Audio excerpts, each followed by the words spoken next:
À qui je me justifie? Quand mon alors, c'est une question que vraiment je me suis posée, donc écoute la question, tu vas voir que à qui je me suis j blablabla, 1, 2, 3, 4, à qui je me justifie vraiment quand mes pensées sont en pleine partouze et que mon cœur claque du cul?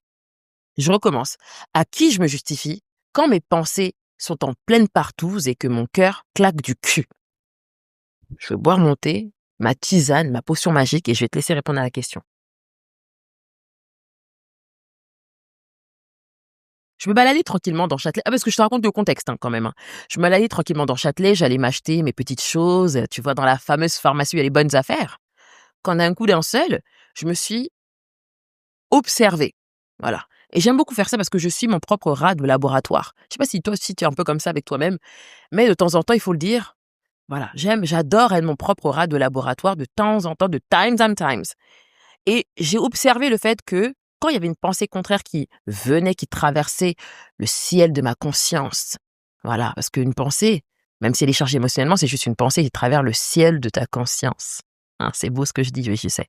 Et donc du coup, ouais, je sais, voilà, je me prends, je sais pas pour qui, mais je me prends pour moi. Et donc, est-ce qu'on met ses mains comme ça dans la caméra?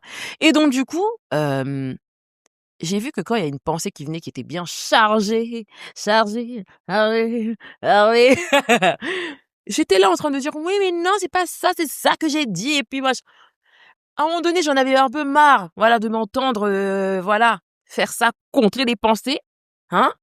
Je me suis dit: «On n'est pas dans Yu-Gi-Oh! Tu vas pas mettre une carte comme ça, crocotant à chaque fois» et je me suis dit: «Mais en fait, à qui je me justifie là?»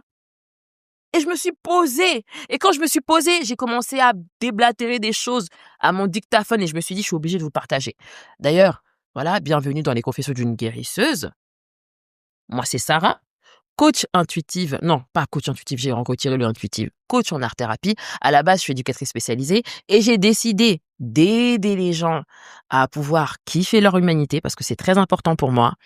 Voilà, grâce à des techniques, créatives, à reconnecter avec leur corps, à muscler leur discernement, à brancher leur conscience, tout ça pour mieux kiffer la vie, quoi. Parce qu'on n'est pas là pour se rendre là pour vivre la meilleure des vies, tu vois? Et vraiment, pour revenir à notre sujet, j'ai commencé à me dire: «Fallait que je te partage ça» parce que en soi, est-ce que c'est mal de se justifier à soi-même? Parce qu'en fait, la personne à qui je me justifie, c'est moi-même, c'est ma conscience. Je suis en train de me justifier à ma conscience. Mais quand je prends la place de celle qui observe mes mécanismes, un peu comme, l'a dit Eckhart Tolle dans Le pouvoir du moment présent, qui est un livre que je conseille à chaque fois. Je conseille pas beaucoup de livres, mais celui-ci, je le conseille parce que il permet vraiment de pouvoir brancher sa conscience, ça réveille. Il pose des questions et puis il parle et puis il pose des questions et puis il parle. C'est un dialogue, c'est une conversation et justement, quand tu te justifies comme ça, tu es en conversation avec toi-même au final, tu vois? Tu converses avec toi-même, tu te montres des choses et je vais même te dire une chose, ce n'est pas mal de se justifier à soi-même, mais parfois, c'est important de te dire une chose.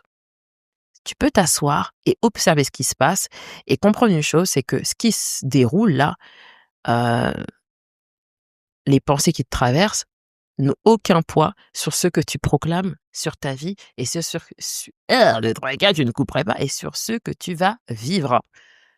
Ça n'a aucun impact, ça n'a aucun poids. Donc permets-toi d'observer et de t'asseoir dans le silence, tu vois?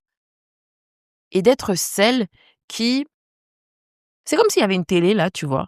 Que tu étais devant la télé et que tu t'observais vivre de temps en temps. Fais-le de temps en temps. Fais-le de temps en temps. Parce que c'est goût et au final, je voulais te dire un truc, attends, je bois un peu de la tisane et les goûts, attends, vite fait.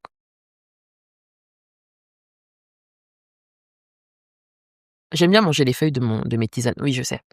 C'est bizarre? Peut-être. Mais je fais ce que je veux, le libre arbitre. Voilà, je jouis de mon libre arbitre quand même. Mais je me suis dit à un moment donné que aussi se justifier à soi-même, c'est un acte de vénération envers soi, tu vois? Moi qui aime tout ritualiser, que je trouve que ritualiser les choses, ça permet d'amener un peu de magie dans sa vie, un je ne sais quoi comme ils disent les Américains, je ne sais quoi et justement, ça me permet de pouvoir vénérer l'être le plus important dans ma vie, c'est-à-dire moi. Donc, quand tu te surprends à être dans ce flot-là de je dois me dire ceci, me dire cela, prends le temps de t'observer comme si tu te regardais à travers un écran ou justement de jouer avec tes mots pour te vénérer bien comme il faut. Et je voulais quand même dire, parce que c'est pas la fin de l'épisode, tu vois? Hein, on dirait que c'est une fin, mais pas du tout. Je trouve qu'il y a aussi cette question-là de se justifier à soi-même autant, justement sans y apporter de la conscience, parce qu'on est dans un monde qui nous apprend à toujours être dans la question du contrôle, de contrôler tout ce qui se passe. Et là, je pense que je vais peut-être faire tout un épisode sur ça ou continuer sur ce qu'il en est parce que c'est très important. On va regarder la définition du mot contrôle. D'ailleurs, j'ai oublié de même donner la définition du mot se justifier, du verbe se justifier. Heu, mais en fait, ça n'a pas d'importance. On va regarder la définition ou même plus encore l'étymologie du mot contrôle, étymologie. Alors, tu, tu, tu. Donc le contrôle, registre tenu en double. Examiner, vérifier, se dominer. C'est drôle parce que dans la question de se justifier à soi, on essaye de contrôler justement des pensées qui passent et qui partent en fait. Et au final, est-ce que c'est nécessaire? Est-ce que c'est nécessaire de vouloir contrôler quelque chose qui est en mode autopilote? Quelque chose qui est, comme l'eau, insaisissable? Est-ce que c'est nécessaire ou pas? Tu vois? Est-ce que c'est nécessaire? J'ai l'impression que vraiment ouh là là, ma peau est tellement sèche.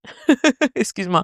Je fais attention à mon eczéma là, ça m'a un peu surprise là, vite fait, tu vois? Bah, justement mon eczéma je la contrôle pas, parfois ça vient, parfois ça part et puis c'est OK, tu vois? Je suis pas là en train de me dire: «Il faut que je badigeonne ceci, il faut que ceci, il faut que cela». Parce qu'au final ça sert à quoi?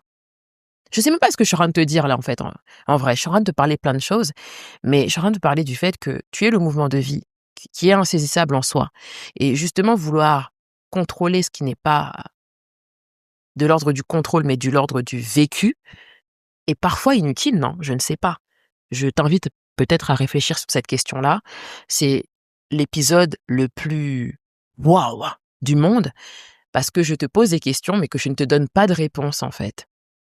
À part juste le fait de pouvoir accueillir ce que tu dois accueillir et réfléchir, penser, digérer ce que j'ai pu te transmettre là à l'instant, c'est-à-dire un flot de questionnements pour t'amener à pouvoir t'ancrer dans ce qui te fait du bien et ce qui rime avec toi.